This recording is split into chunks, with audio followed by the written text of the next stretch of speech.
పంపించడం నాకు బాధగానే ఉంది. కానీ నువ్వు నీ కన్న తండ్రి దగ్గరికి నీ సొంతింటికే వెళ్తున్నావని సంతోషంగా కూడా ఉంది.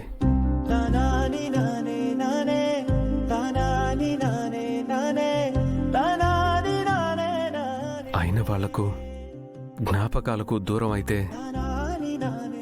ఆ బాధ ఎలా ఉంటుందో ఇప్పుడు నేను అనుభవిస్తున్నాను.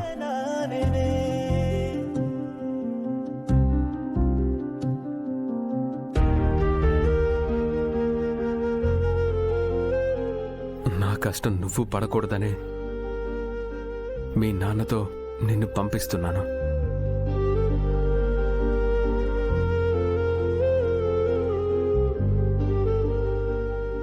నన్ను క్షమించమ్మా, తప్పుగా అనుకోకు.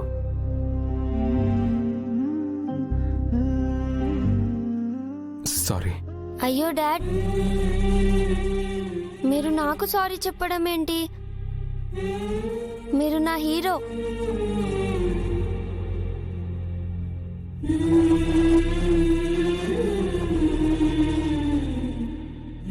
మీకు గుర్తులేదు కానీ నేనెన్నోసార్లు అల్లరి చేసి సరిగ్గా చదువుకోకుండా మిమ్మల్ని ఇబ్బంది పెట్టాను.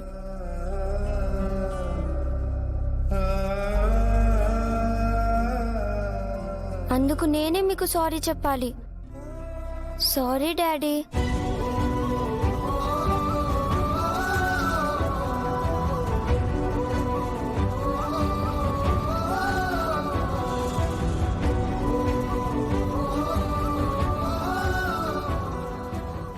బాగా చదువుకోమా, నాన్నకి మంచి పేరు తీసుకురావాలి.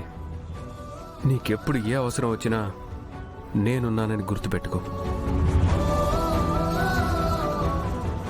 నువ్వు నీ సొంతింటికి వెళ్ళినా ఇది కూడా నీ ఇల్లే. మేమంతా నీ వాళ్ళమే. Thank you daddy. మీరు సంతోషంగా ఉండాలి, హ్యాపీగా 100 years బతకాలి. అదే నా కోరిక. అందుకే మిమ్మల్ని వదిలి వెళ్తున్నాను.